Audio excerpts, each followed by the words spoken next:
Alright guys, so I had an idea for this video because I was noticing a lot of people, they there doesn't seem to be a lot of like awakening stories online.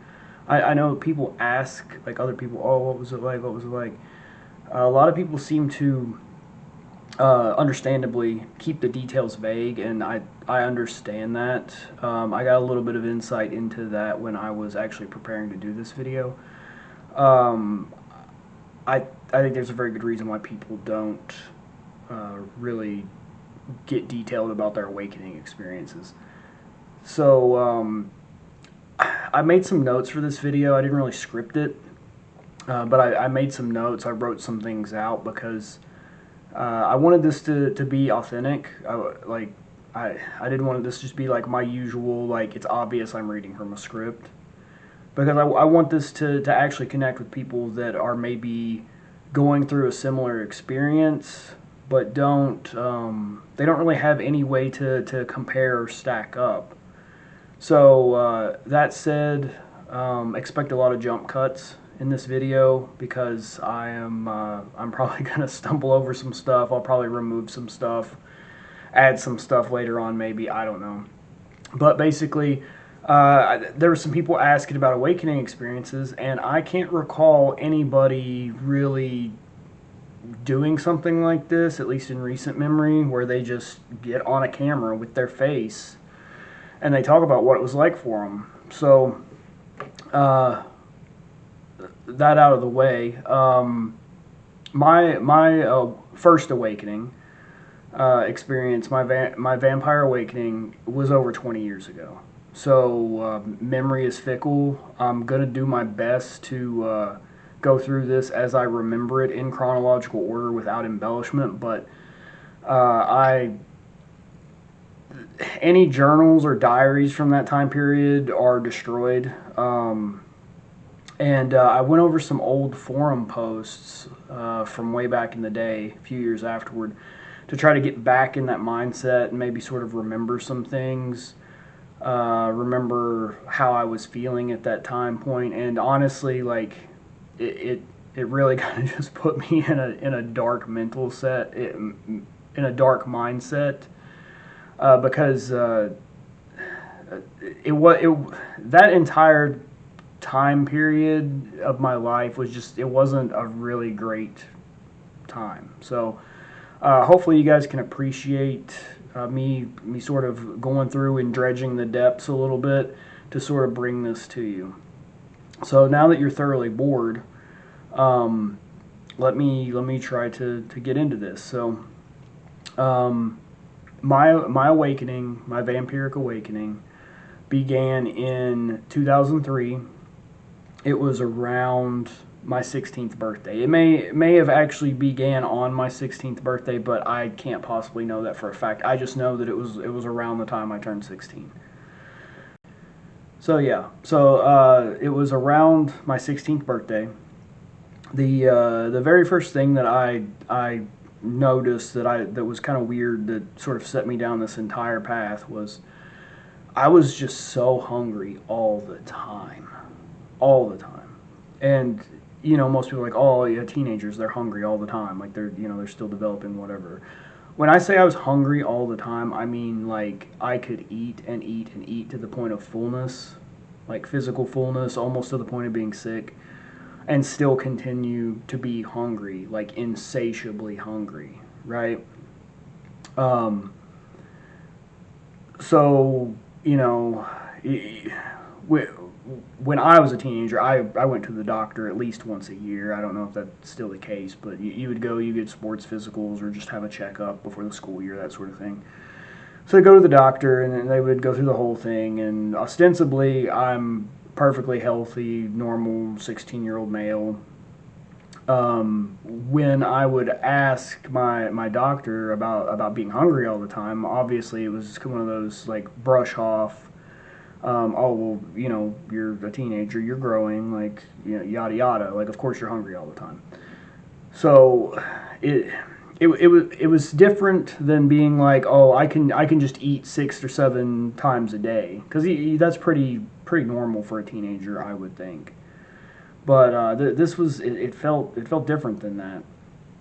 So anyway, I'm ostensibly normal, physically, in every sense of the word, except for this just being hungry all the time thing. Uh, Another thing that's usually like a stereotypical teenage behavior was, when given the opportunity, I would stay up all night and sleep all day.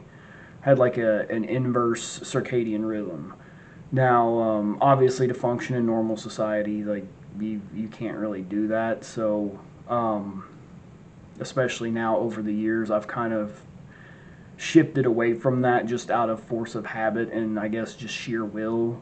But if for some reason I had no responsibilities, no job, no daytime responsibilities, no schedule to keep, I will inevitably revert to staying up later, sleeping in later, and I suspect that if I had the opportunity to take a month or 2 months or longer away from just not having any other responsibilities, I would probably revert to a nocturnal lifestyle again. That's just my suspicion. Obviously, I can't test that because I have a normal life, but something that maybe some other people might find insightful. So anyway, being a teenager with occasional access to the internet at the time. So bear in mind this was 2003. So the internet did exist. It was commercially available.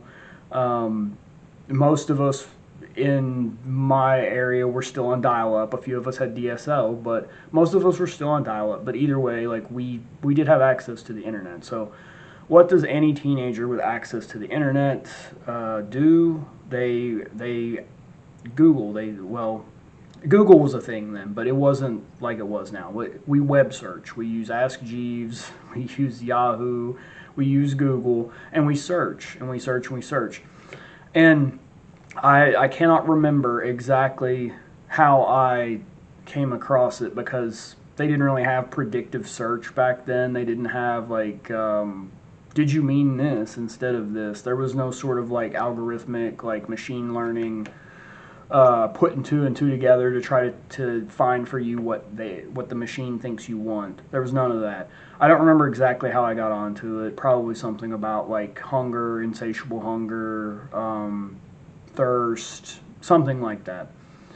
But regardless, I managed to stumble upon some of the tried and true old school resources of the online vampire community. One of the very first places I found, I want to say, was probably a Vampyre website. It's a little infamous in the community these days because, well, search it. Just search it and read it. I'm not here to like diss anybody's website or anything like that. But that was probably one of the very first websites I found that sort of like pointed out like, oh, so like this is a thing. Okay, that's interesting. So, and then of course you do a little more digging and you find Sanguinarius's website, you find Sphinx Cat's website. Drink Deeply and Dream was that was where I eventually ended up settling. It's mostly dead nowadays, like most of these websites are. But it was a pretty big resource during that time. I remember it, and that was where I ended up settling on the forums there for a while. But the more you read, and there is an argument to be made for like, oh well, you're reading all of this, and you're kind of like, you're psyching yourself into it, like you're convincing yourself, right? Like you're like, oh, this thing is super rare and special and cool, and this could be me, right? This could be me. So like there is an argument to be made for like, you're being, I don't know, you're being sort of, I don't want to say manipulated, but you're almost like you're almost like tricking yourself, or you're front loading yourself into like you want to come to a certain conclusion, so now you're using all of this information to sort of like justify that conclusion that you've already made. And I mean, you could make that argument. I mean, it's really impossible to tell. even to this day, I mean, like, I don't really know. I have no way of knowing.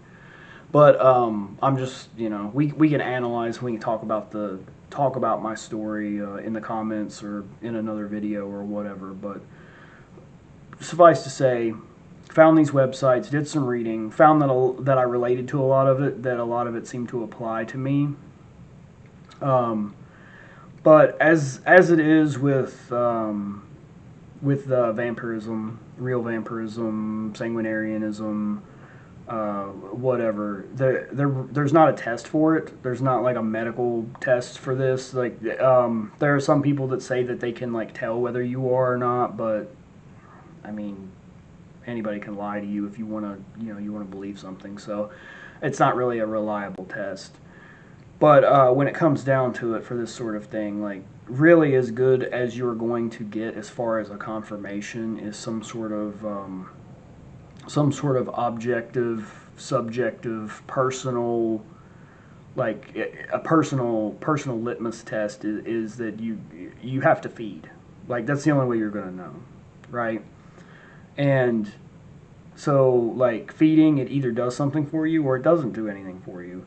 And again, we could go back to like, oh, well, you front-loaded yourself with this expectation that, like, if you feed, then, like, it's going to do something for you. Therefore, a placebo effect comes into play, and it does do something for you. Like, that's also an argument to be made. Like, we're never going to know one way or the other. But it is a possibility. But regardless, the test ultimately comes down to, like, when you feed, does it do anything for you? Either objectively in the sense of your health or subjectively in like your mental state and your just general sense of well-being.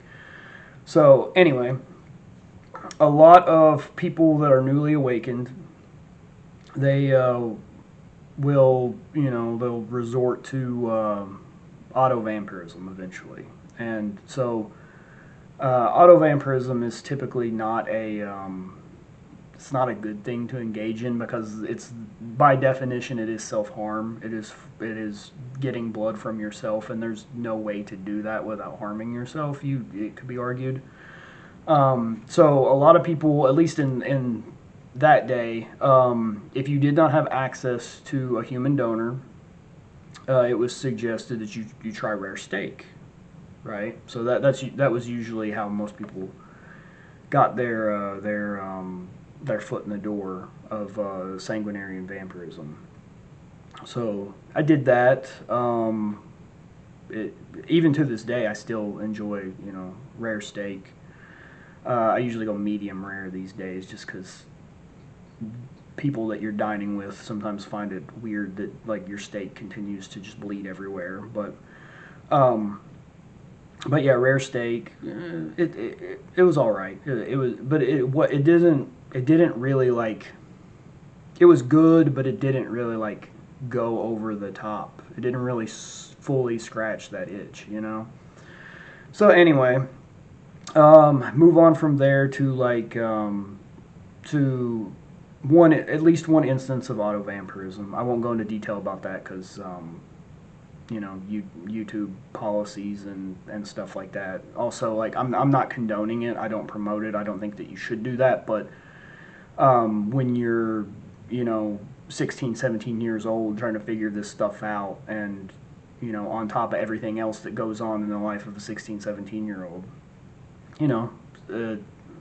I'm not proud of it, but, like, I'm not gonna like sugarcoat it for you.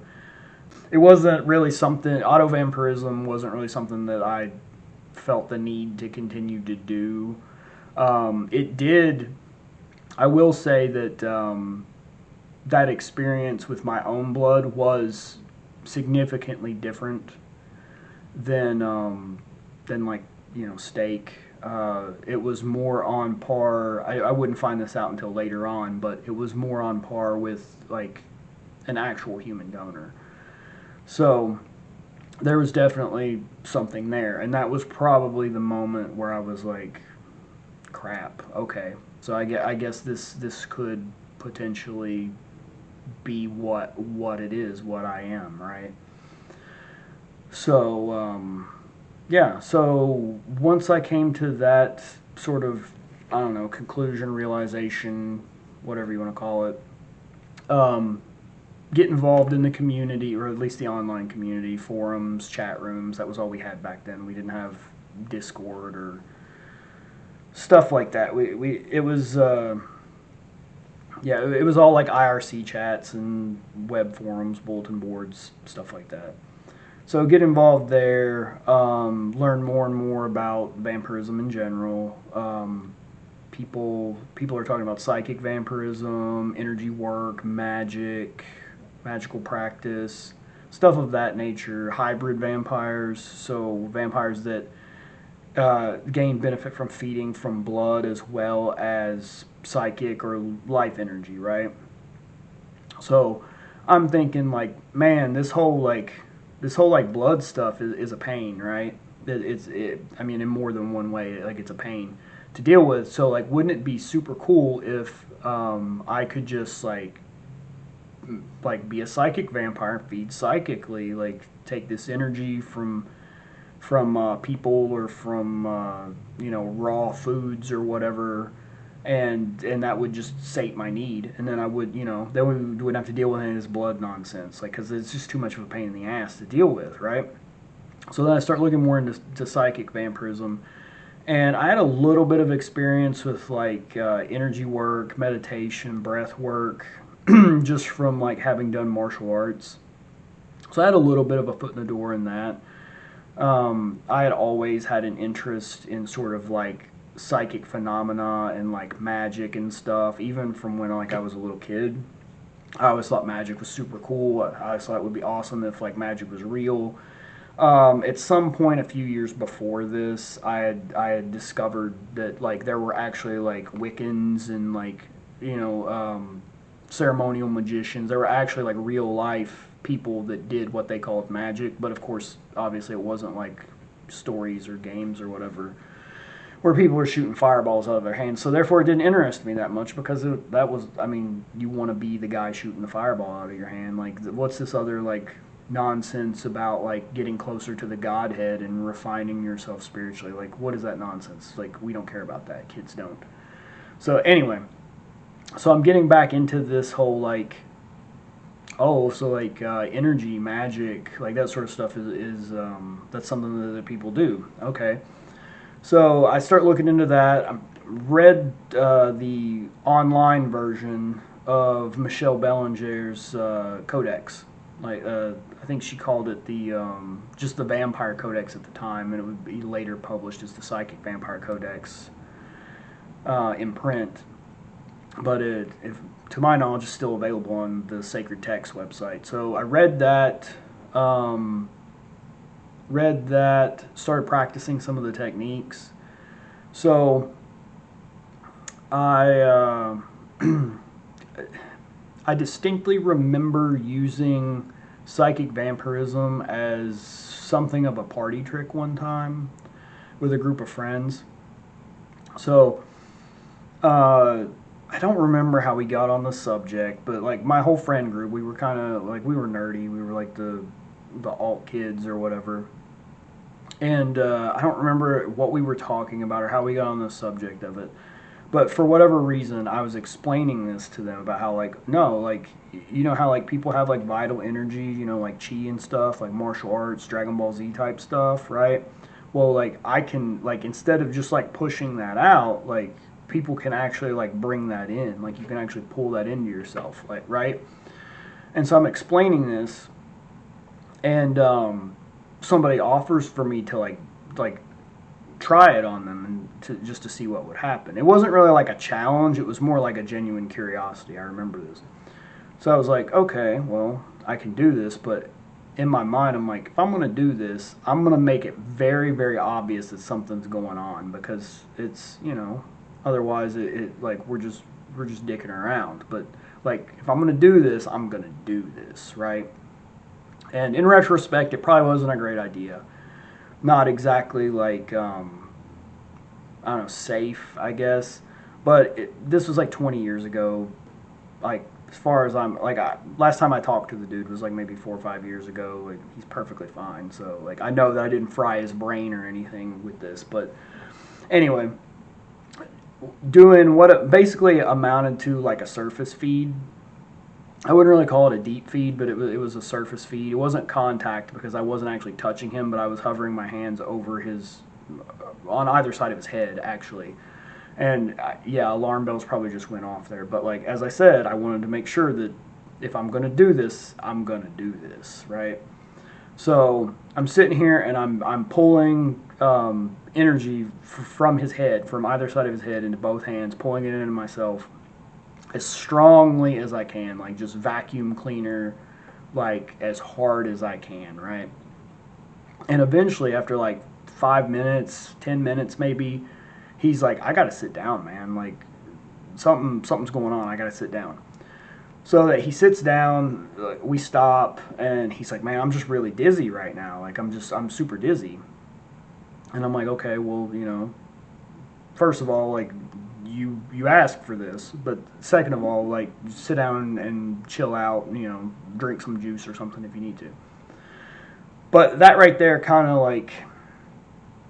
of sealed for me that, like, okay, even if the blood stuff is just like suggestion, like, okay, whatever.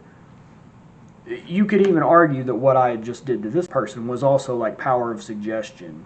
Like he didn't know the full specifics of what I was doing, but he felt something to the point where he had to like sit down, right? So I'm like, okay, whatever I'm doing, there's something to it, right? And of course, there's always going to be that element of doubt, but in my mind, like that sort of solidified it for me. And it also happened to turn out that not only could I do this, but it also did seem to like take the edge off of my my craving or my hunger, my need, whatever.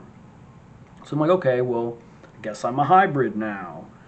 So that being the case, got away from the blood stuff for a while because, like, I mean, okay, rare steak every now and then, that's cool, but like we don't have access to blood really. But I mean, like psychic energy or life force, whatever you want to call it, that's all around me. Everybody's got that. So I tended to focus more on that angle of it for a couple of years. And but at some point, I think I was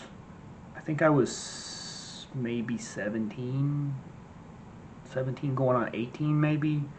I did have the opportunity to drink human blood from someone that was not myself. And we did this 2 or 3 times to my memory. I'm honestly not sure because, like I said, it was over 20 years ago, showing my age. But it was, if you know, you know. That's all I can really say about it. But it is a different experience, and it is extremely satisfying for a time. It's more satisfying than anything else is usually. But like all things, it does fade. But yeah, I think that's all I'm willing to say about that right now. Yeah. So yeah, got the feeding stuff out of the way fairly early on. Learned that, okay, this does seem to do something for me. But what does that mean? Does that, what does it mean to be vampire? Like, was I photophobic? Yeah, a little bit.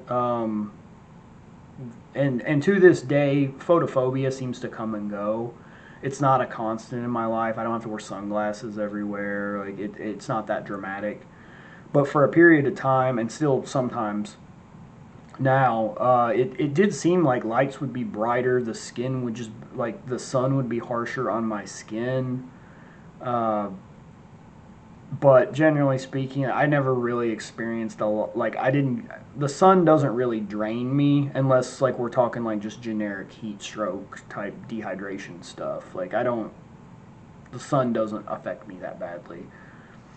So, yeah, I don't really, I'm trying to think of what there used to be these, like, symptom lists or, like, checklists that would go around for, like, oh, are you a vampire? Like, check all of these things, and it would be stuff about like, oh, do you have a dark ring around your iris? Well, I don't know if you can tell, but oh, I do have a dark ring around my irises, but like so do a lot of people. That's not. That's called a limbal ring, and some people have it and some people don't. It doesn't mean anything. The other thing is obviously like the nocturnal lifestyle, burning easily in the sun. Like I'm pale, but I don't burn. I don't think I burn any faster than like the average person. I would think that I'm pretty average as far as sunburn. The sun sometimes bothers me. Sometimes lights are too bright, but that's not a consistent thing. Do you have psychic abilities? I always found that one to be interesting because going off on a little bit of a tangent here, but I always kind of defaulted to the notion of like a belief in what do they call that? Human. What do they call that? Human potential. So like the human potential movement, I think was like a big thing about like everybody has the ability to develop psychic abilities. Everybody can train to be psychic. And so I never really put much stock in the whole like, oh, vampires are more psychic than the average person. They can hypnotize people with their gaze and all that. Because I always just thought that kind of stuff was just like anybody can learn to do that if you just put in the effort. It's like any other skill. So I kind of always sort of glossed over that stuff because even now I don't really consider it to be a prerequisite or like any sort of like diagnostic marker for like, oh, yep, you're a vampire. Here's your card. Welcome to the club. But being stronger, being faster than the average person, healing faster than the average person, I don't know. I that's another one of those things, like the being stronger, being faster, that I think you might be, some people are genetically predisposed for like fast twitch muscle fibers and like they have more than the average person or whatever. But generally speaking, I think strength and speed is stuff that can be trained, so I don't think that that's necessarily a great indicator. But in my mind at the time, I want to say that I did attribute some of my physical ability, my general fitness and athleticism. I did attribute some of it to that. Whether it's related or not, I don't know. The older I get, the less I think so. I don't think that I had any sort of enhanced healing abilities. I'm pretty sure that was fairly average, and the older I get, the more I wish I had enhanced healing abilities, because the older I get, the harder it is to bounce back from injuries of the orthopedic variety. So yeah, I kind of wish that was a thing, but I don't know, maybe at the time I thought that was real. So come to the conclusion, feeding does do something for me. It alleviates this craving, this hunger, this dissatisfied hole in my gut. So yeah, and that was kind of what sealed the deal for me. As to whether there may have been outside influence that pointed me to like this belief or this identity, I kind of mentioned this earlier. Like, you read all of these things in your search for answers that it's like you can almost it's possible to sort of influence yourself. Just like if you read something enough and you want it to apply to you, like eventually you can make it apply to you, like in your mind, like you can convince yourself of stuff. So in that sense, I can't really say for sure if that continued to influence my decision, but that was after I had already started searching. So I don't know, it pushed me towards the vampire identity or label or whatever. I don't know if it pushed me that way, but it may have. I mean, obviously it could have influenced me in some manner, but as far as like going back beyond that to like childhood experience or interest or whatever, I never really had like a huge interest in vampires specifically. I did like monster movies as a kid. I still do actually like monster movies, whether it's like horror or science fiction. Like if there's a monster in it, like I'm probably down as long as it's an interesting sort of premise. And I always sort of identified with the monster more than the people in the films. I don't know if that's a common experience, but I always thought it was cool. Like the monster was the coolest part of the films, and that those movies never really scared me. Possibly because of that, I always found them more interesting or more entertaining as opposed to like frightening or scary or whatever. Um, I can remember. This is something I want to mention because it's interesting.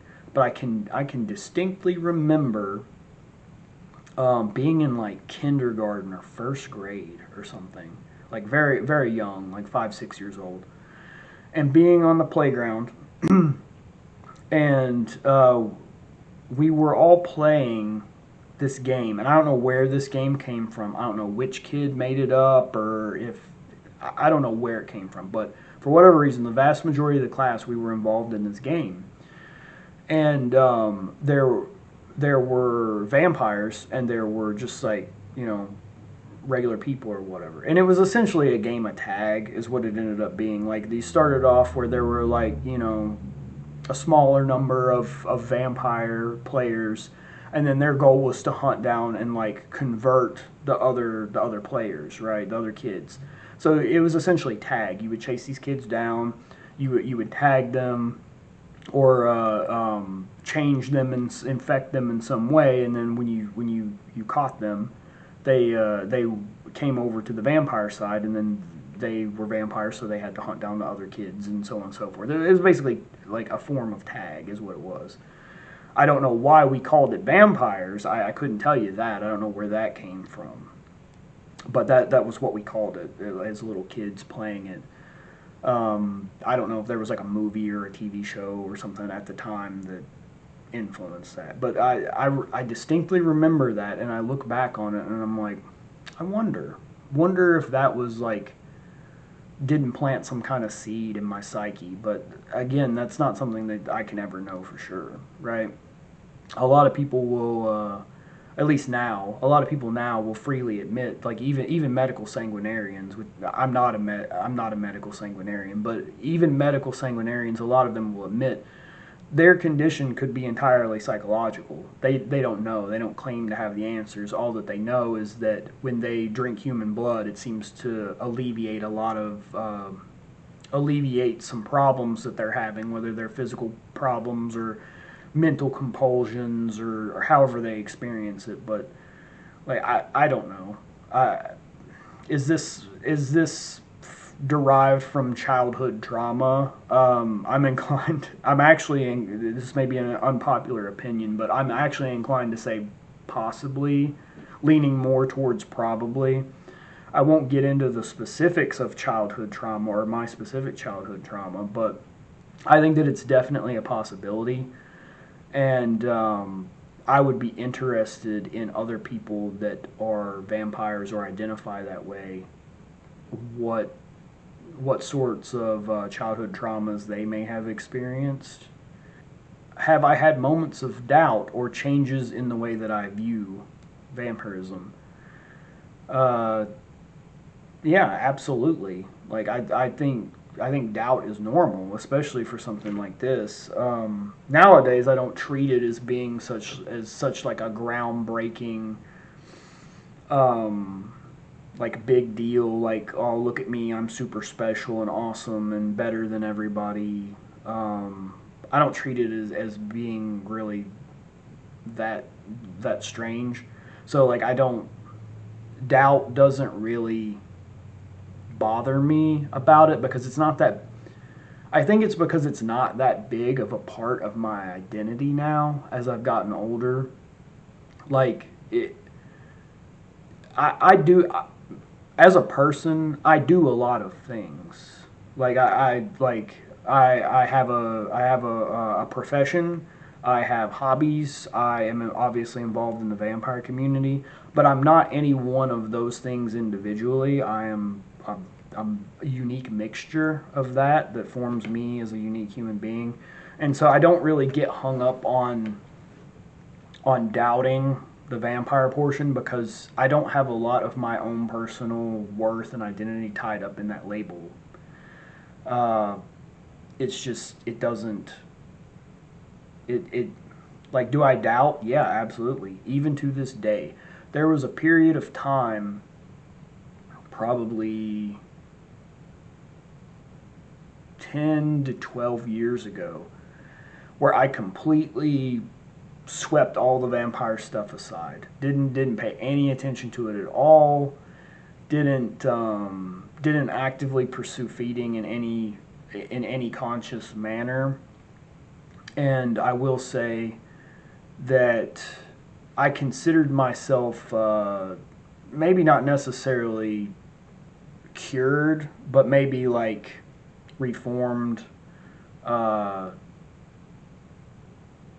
don't know what the perfect word for this would be, but almost like there was something that was maybe wrong with me, or a need that I had, and then my life changed in a positive manner.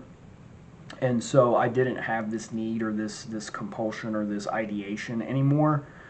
And so I just chalked it up to just like youthful, teenage growing pains, identity struggles, stuff like that, and just didn't really think much about it. But looking back, during that period of time where I got away from the online community, I was very focused on building a career, building my personal life. I moved around a few times. Looking back on that, I can still kind of see the tinge of that hunger,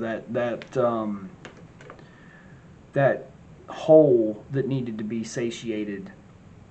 And it occurs to me that I found myself in a lot more interpersonal conflict during that period. And to this day, now in the future, I notice that when I need to feed in some capacity and I'm not paying attention to it, it will tend to come to the surface as me more or less picking fights, being verbal fights, not physical fights generally, but just like starting arguments with people to get a reaction out of them, to just kind of like feed on that, like the stimulation, the impulse of it. And I definitely think that that's an unconscious feeding behavior.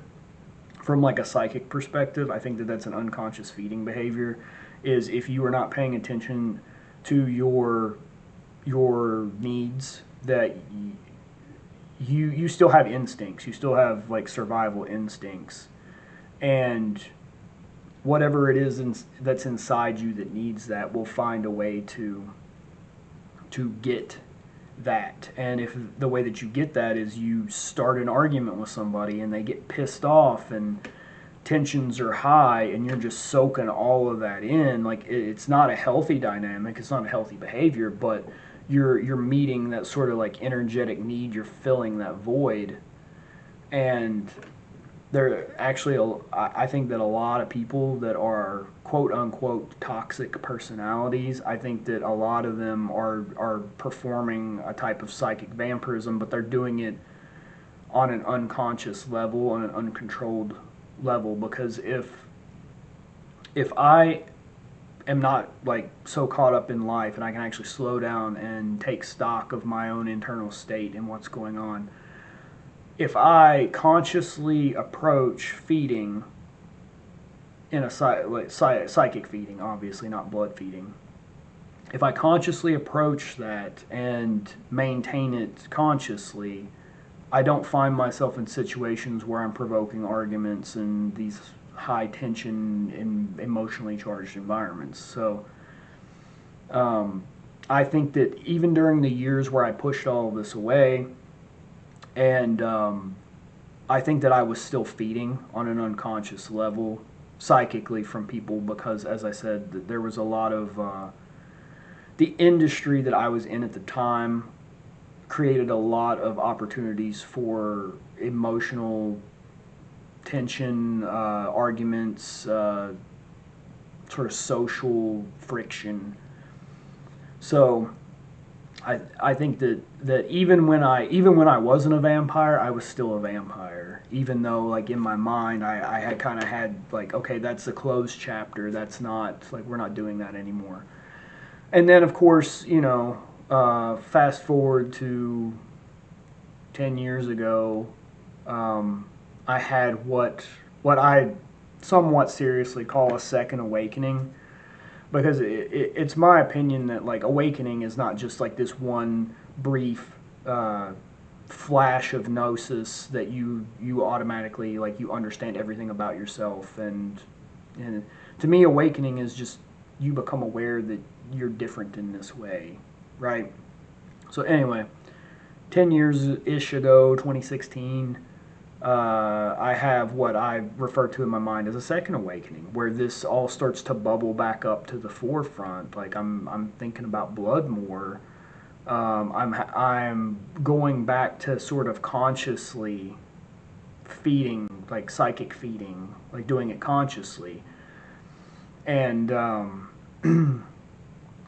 as a consequence of this, a good consequence, I would say, it encouraged me to have better social interactions with people. It also helped me get my physical health back on track, because I was more conscious of all of this stuff, right?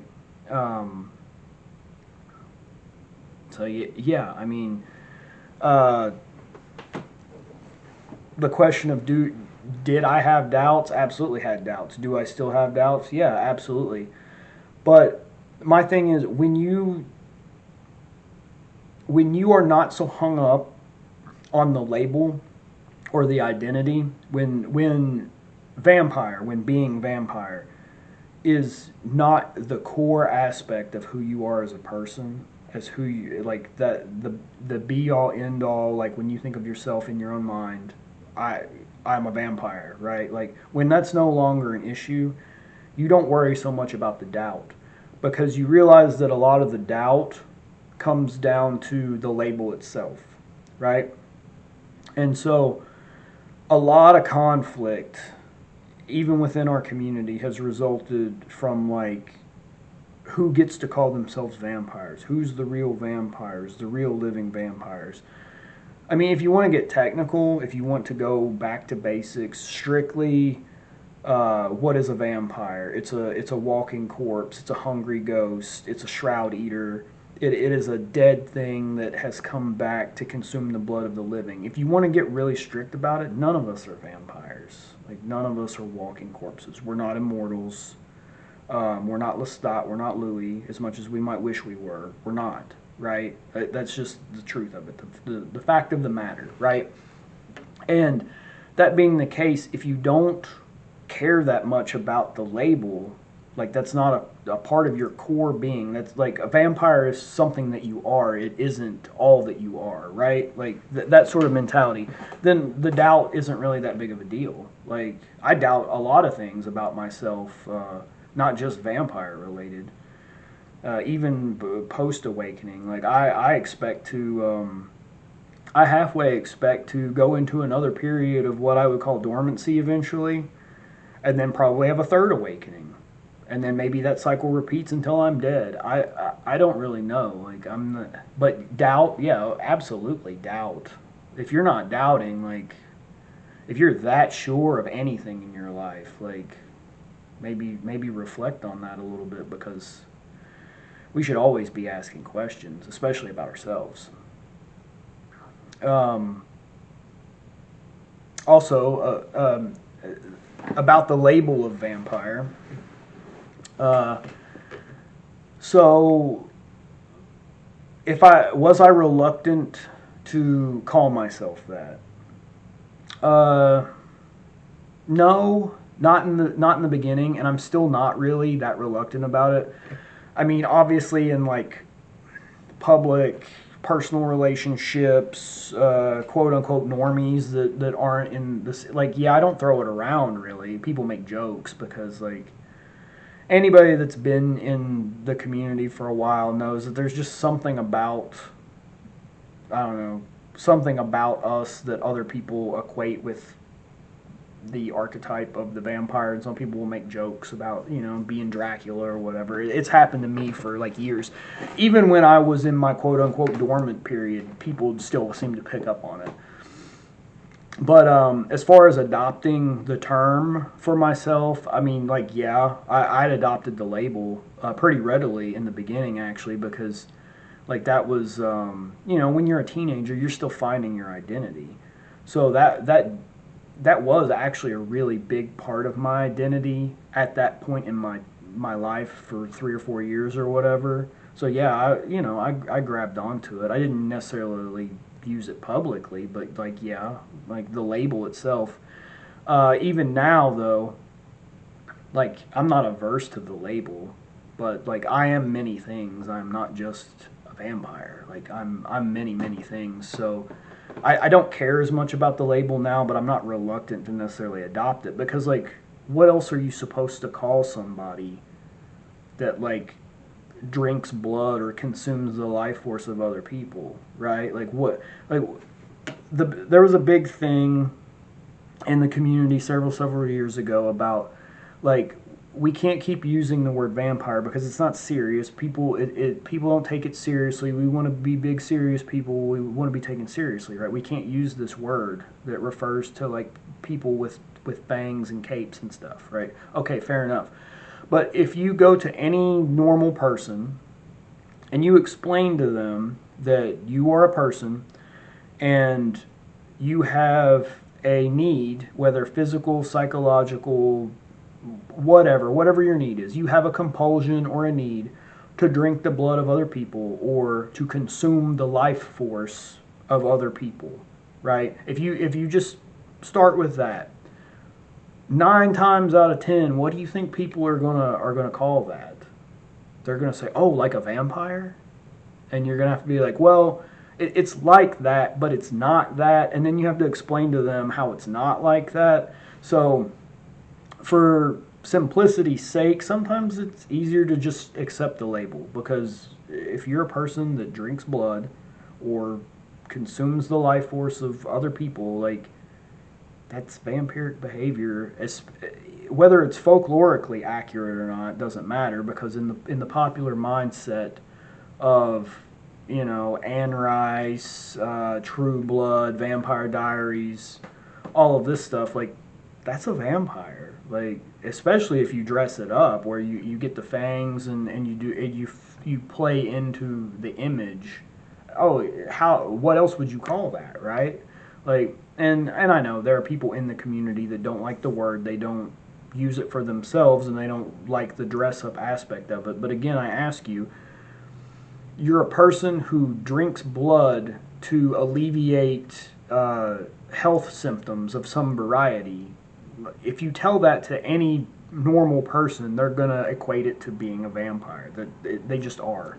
Like, it's so, blood and drinking blood and, like, life force and like consuming the life of other people is so like, the archetype of the vampire is so ingrained into, like, the collective unconscious, the world zeitgeist. Like, that's the conclusion that they're going to draw, whether you like the label or not. So again, it goes back to, I don't really care that much about the label, but I think for the sake of simplicity of communication, it's a good word to have. Like, within our communities where everybody's more or less working with the same vocabulary, I mean, what else would you call it? Like, it's the vampire community. If you're in it and you participate in these activities, then you are a vampire, whether you call yourself that or not, right?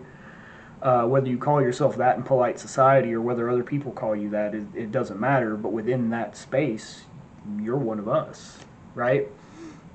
So, I don't know. I just don't. I don't get that hung up about it, but I know in the beginning, though, it was very empowering to sort of embrace that label in the beginning. It was very empowering. It still can be if you're, depending on what your aim is. But, yeah. So, yeah, I know this has gone on for a while, a little bit longer than I wanted it to, actually. But I thought it would maybe help a lot of people if they got like a really more like candid, intimate sort of view of somebody else's story, right? And obviously, I could go on and on about personal experiences, like intervening years from the age of 16, 17 to like where I'm at now, approaching 40. There could possibly be many more videos made on that about perspective. But I think that I wanted to just like talk about it with my face, like me. I'm a person. I'm a human being. Talk to you directly, sort of intimately, in an authentic way, in an unscripted way, because I think that it might help some people to sort of hear someone else's story and maybe realize that it's okay to doubt these things. Like it's everybody was a cringy teenager, okay? Everyone was a cringy teenager. So if the reason that you don't want to talk about your own awakening, and this is for my other vampires out there, us older generation vampires that can remember the online scene in the 2000s or whatever, if we were all cringe back then. Like, if you were able to log into any of your old accounts from the mid-2000s and read some of the stuff that you posted back then, you were cringe. I was cringe, you were cringe, we were all cringe. It's fine. Like, we're old enough now, we're mature enough now, we can admit that we were cringe, right?